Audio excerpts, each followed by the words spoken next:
Zelda Majora's Mask. In the last episode, we brutally destroyed the most evil thing in the history of anything ever. An eyeball with bubbles! In this episode, we're going to be using a new item that we got in this dungeon, the ice arrows. With this, you can freeze water and turn enemies into ice blocks. This item was in The Legend of Zelda Ocarina of Time, but it was optional, and it didn't really have that much of a use. It's great. It's greatly expanded in this game. Now it's worth mentioning that you will not need the ice arrows to complete the next dungeon. So if you know what you're doing, you can skip this dungeon and go over to the next dungeon and do the dungeons out of order. I think I've mentioned this before. I probably didn't, but I'm just reminding you guys in case I did. Something else, a few things that also that I missed, that I forgot to point out, is that there was actually a cutscene in between going on top of the turtle and entering the dungeon. The cutscene shows some brutal pirates taking a boat over to the dungeon, and a tornado and a twist or sea storm, whatever it was, it knocks their boat away. I turned off my recorder. I turned off my capture card when I watched that cutscene, and I completely forgot about it. So, yeah. And also the switches that turn on the water. Um, if there are two sides to the switch, that means that it can't that you can use it more than once. But if there's only one side of the switch, then it's only a one-time thing. And this right here kind of confuses me, because freezing a waterfall, you'd think that the entire thing would just freeze and you wouldn't be able to get to the ladder. But, for whatever reason, it stops the waterfall. It doesn't make a whole lot of sense, but, yeah. There's some Tektites right here. I think this is our first time encountering them. They're just as annoying as they were in the Water Temple in Ocarina of Time, but don't worry, you're not going to be fighting them a whole lot. Now what we're doing now is that we're going to be turning on the water for the green pipes, because we need that to progress through this horrible, evil dungeon. It's not actually that bad. I like this dungeon. Probably my favorite. It's probably my favorite dungeon in the game. I wouldn't go as far as to say that it's my favorite dungeon in the entire Zelda series, but it's pretty high up there on the list.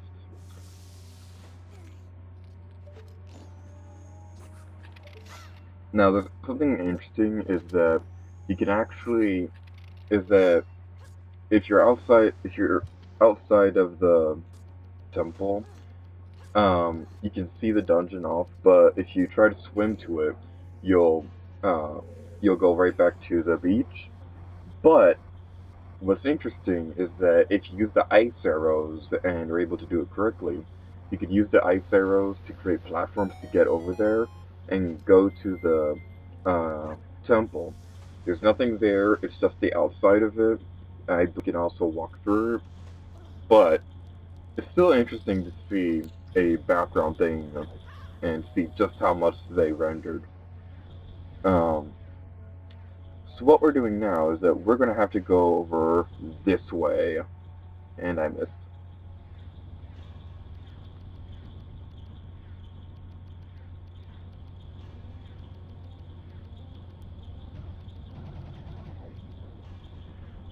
Um, Going into here, follow the green pipe over this way, and we can do some things which are epic and amazing and awesome and things. And I sound way too hyper. I have no idea why I'm hyper. Um, yeah, use the hook saw to get to the treasure chest over there. That room on the far end of that door on the far end of the room is where we need to go next. Um, this part may confuse some people because you can't see because you just turned on the green pipe and there's no green pipe leading here. But you may notice the water is flowing through one pipe and it's not flowing through the other. That's how you'll be able to tell where you need to go. if water is flowing into one room and it's not flowing back out, there's likely going to be a switch in there. And going into here, we have a special tutu. I don't think this is anywhere else in the game. It's only a blob of water. There's nothing in it. So let's use the ice arrows. Ice, ice, baby. With that, we could turn it into a block of ice so that we can get up onto that ledge. There's a bomb chew up there, and these bomb chews, I don't like them. They scare me.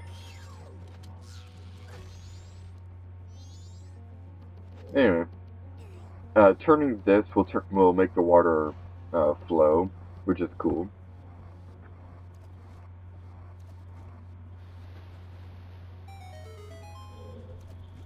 Now that we did that, let's head back outside the door. Heading over here, now that we got the water flowing, there's something that we could do in the first room. Make sure your hook shot is equipped so that you can get over here, and turn on your hook shot, aim for the target that's on the roof. I had a hard time finding it, but I eventually found it on my first playthrough, and I was like, oh my god, there's a target there. Nintendo's kind of trollish when it comes to putting hookshot targets in places. Something similar happened when I was playing The Legend of Zelda Twilight Princess, and I'll get to that story in a second. This right here is a huge part of the dungeon. There are these two switches. This one will, when both switches, if they're turned on, both water things will flow, and it'll make the water wheel turn. You have to making the water wheel turn in different directions will make the current in the room over there will make the room go. Will make the current turn a different direction, which will allow you to go into different rooms. And I just really like that. I wish that they had stuff like that more in Zelda games because this is awesome.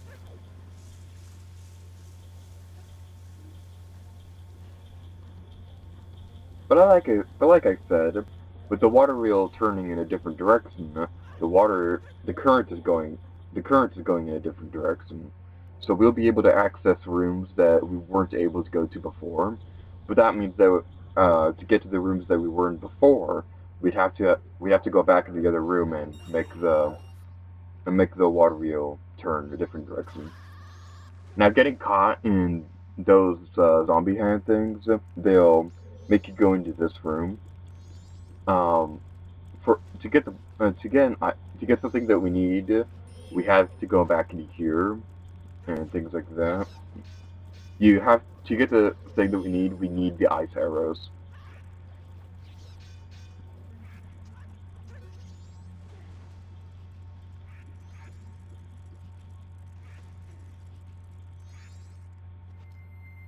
Equip the ice arrows and shoot the water to create some platforms so that we could get to that door over there.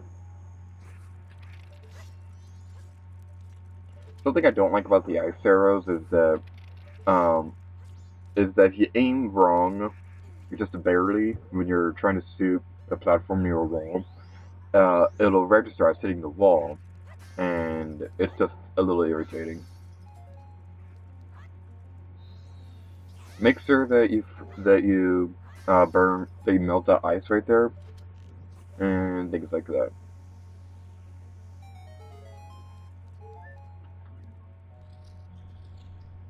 Oh my god! There are too many bosses! Snow Temple had multiple mini bosses, but they were all the same character. This dungeon features two completely different characters. It's sort of the same mini boss. It's as in Woodfall Temple, the weird frog thing, except he's not riding on a turtle. his primary attack, the most evil weapon of all. Bubble! What's more evil than a bubble? You're going to be switching back and forth between the ice and fire arrows for this mini boss. And honestly, I have to say, the water effects are really amazing. Like, considering this is a Nintendo 64 game, I'm really impressed with with how great the water looks when it's falling down and going back up.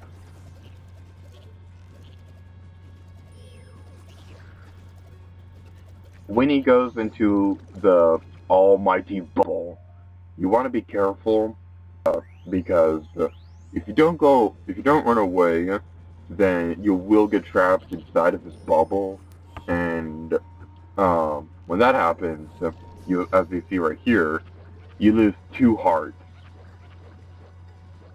It's a good idea to have a fairy on hand, so that you don't die. But this is still kind of a hard mini boss. At least it wasn't like how awful I was doing when I was fighting the eyeball in the previous video. When he stops moving, that's when you're open to attack.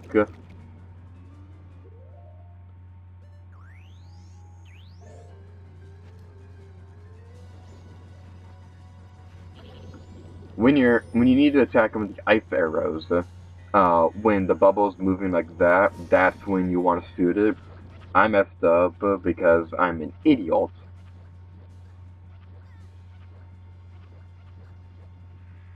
And I like that when the frog is winding up his fist and he punches Link.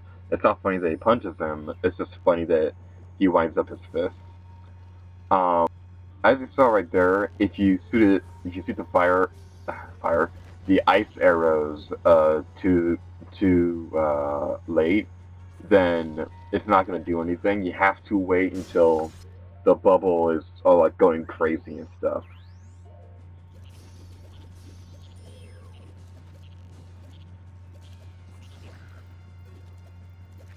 This mini boss takes a while, I admit, and you're just doing the same thing over and over.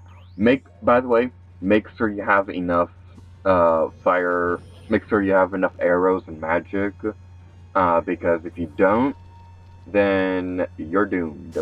The boxes in the corner of the room, they contain magic and arrows and a few other items as well.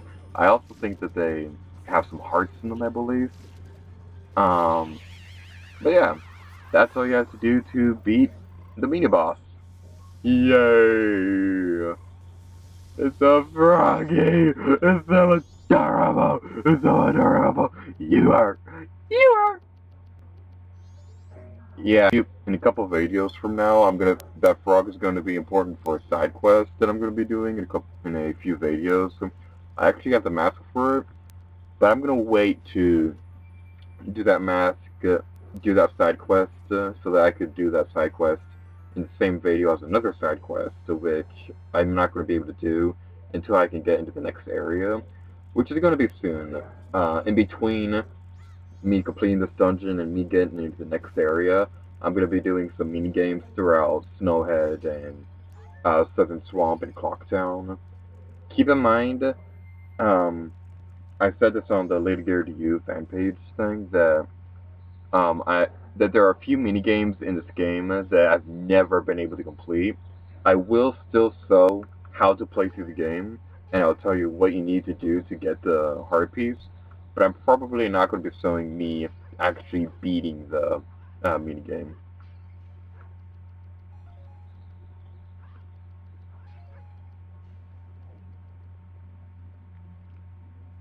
Oh my god, the bone fist!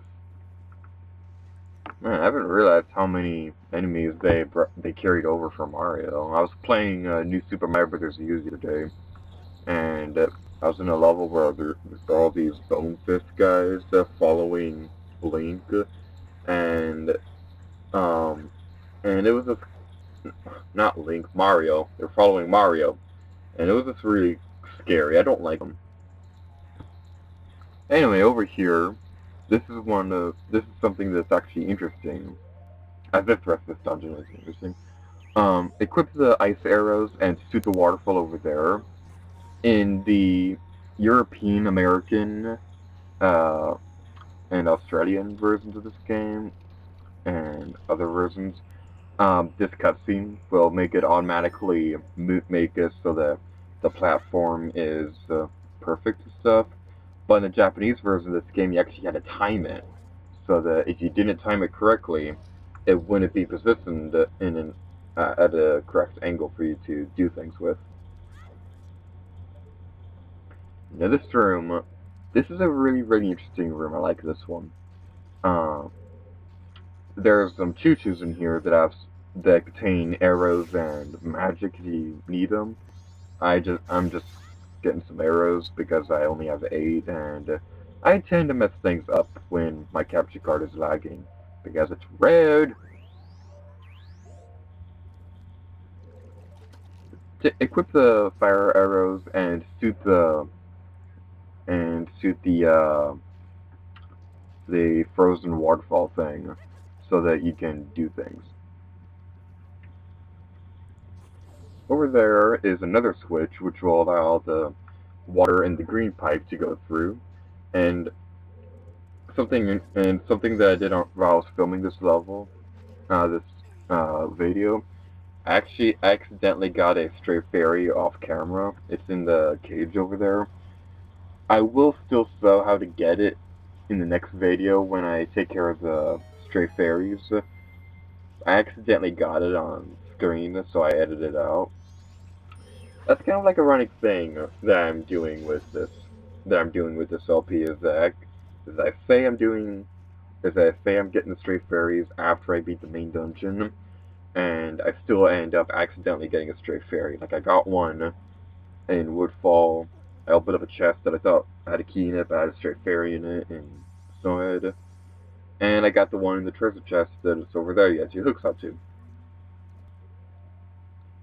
But anyway, do the same things that you were doing with the seesaws back there, and melt the... Excuse me, Choo-Choo! How very rude of you! You do not attack a tiny elf pointy-eared dude while he's melting a waterfall. That is something you do not do. Go sit in the corner! Those nails on the things, on the corners of the thing, I always thought that they looked like the Xbox logo. uh, yeah. That's just me and my weirdness and things like that. But now that we've gotten the boss key and we've got the water flowing in, we got in all the pipes, there's nothing left for us to do except collect the stray fairies and beat the boss. To get to the boss, come into this room and walk along the green pipe of pipiness. Over there is another switch thing for us to do things with. And stuff.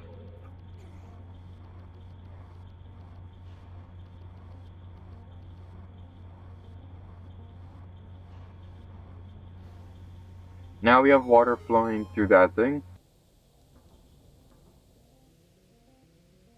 So, thank you guys for watching this episode of The Legend of Zelda Majora's Mask. And until next time, Electric Gator to you. Oh yeah.